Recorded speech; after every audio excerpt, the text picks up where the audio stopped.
हम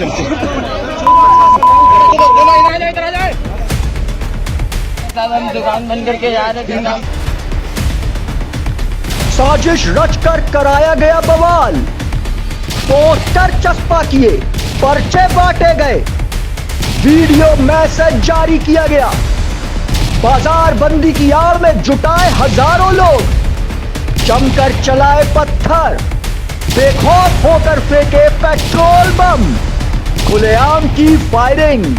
लेकिन अब दर्ज हुई एफआईआर, साथ ही बाबा का बुलडोजर भी हुआ तैयार।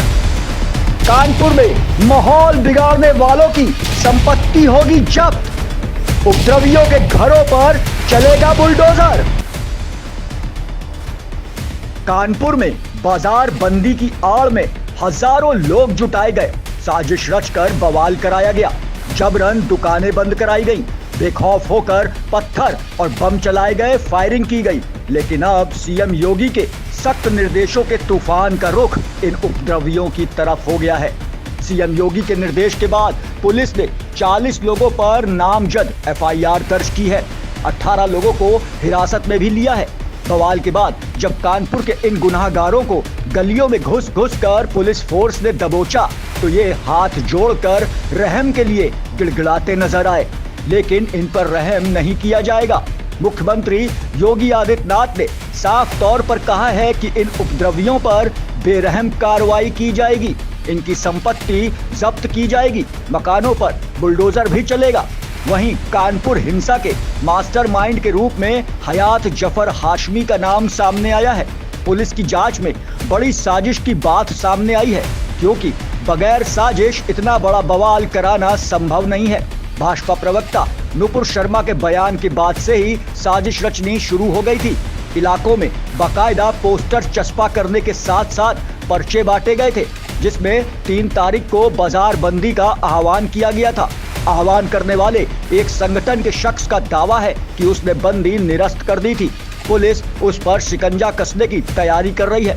भाजपा प्रवक्ता के बयान आने के बाद हयात जफर हाशमी ने 3 जून को बाजार बंद करने का ऐलान किया था, वीडियो मैसेज भी जारी किया था, पर्चे बांटकर बकायदा पोस्टर भी लगाए गए थे।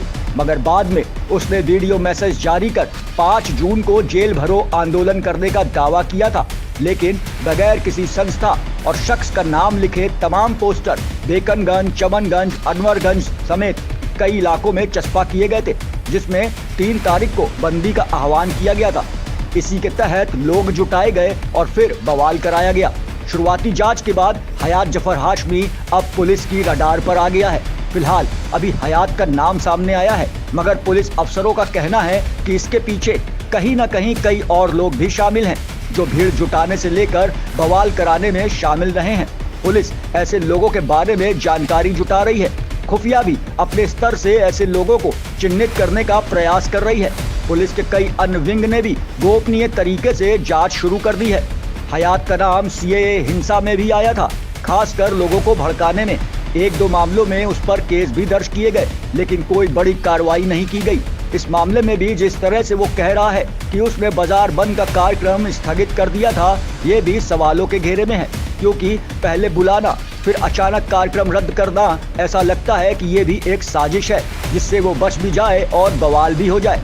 जबकि उपद्रवियों ने तय तारीख पर बवाल कर दिया।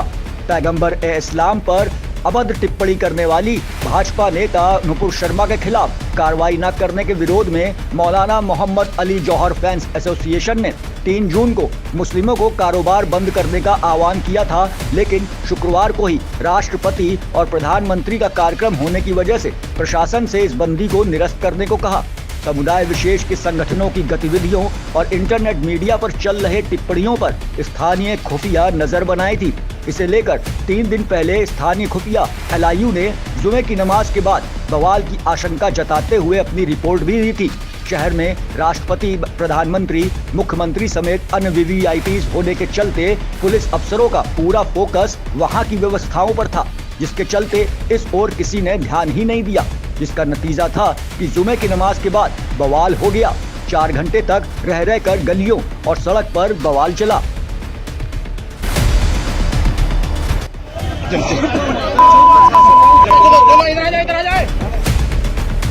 साहब हम दुकान बंद करके जा रहे थे साहब।